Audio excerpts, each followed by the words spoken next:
गव्हाच्या पिठामध्ये टाका अगदी घरात उपलब्ध असलेलं साहित्य आणि बनवा मस्त कचोरीप्रमाणे खस्ता खुसखुशीत अशी चविष्ट पुरी. कशी करायची आहे? चला तर बघूया.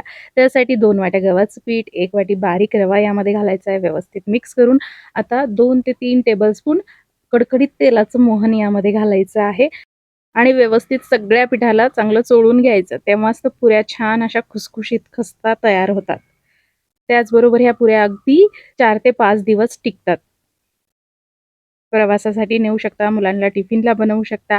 आता व्यवस्थित पिठाला तेल लावून घेतलं, की यामध्ये हळद, लाल तिखट, 1 चमचा ओवा हातावर चोळून घालायचा, रेड चिली सॉस, त्याचबरोबर आलं लसूण पेस्ट आणि 1 मॅगी मसाल्याचं पॅकेट घालायचं.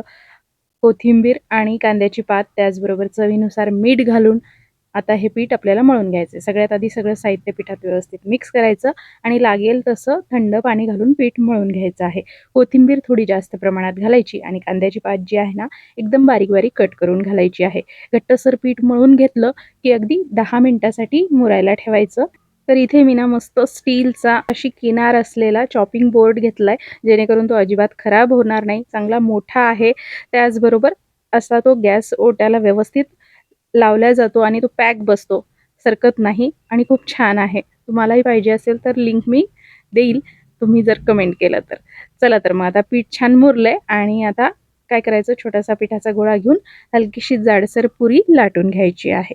बघू शकता व्हिडिओमध्ये दाखवल्याप्रमाणे तेलही तापवून घेतलंय. सुरुवातीला गॅसची फ्लेम मोठी करायची आहे.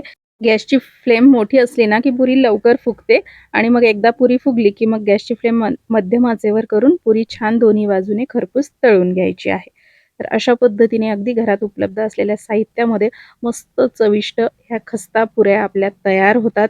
4 ते 5 दिवस टिकतात. नक्की करून पहा रेसिपी. मुलांना टिफिनला देखील देऊ शकता. तर अतिशय सोपी रेसिपी आहे. मी तर चहाबरोबर खाण्यासाठी बनवल्या होत्या. एकावर एक ठेवल्या नाही ना, तर जास्त वेळ छान फुगलेल्या राहतात, कारण रव्याचा वापर आपण यामध्ये केलाय. तर तुम्हीही अशा पद्धतीने ह्या मस्त चविष्ट पुऱ्या करून पहा आणि रेसिपी आवडल्यास लाईक, शेअर, सबस्क्राईब करा चॅनलला. धन्यवाद.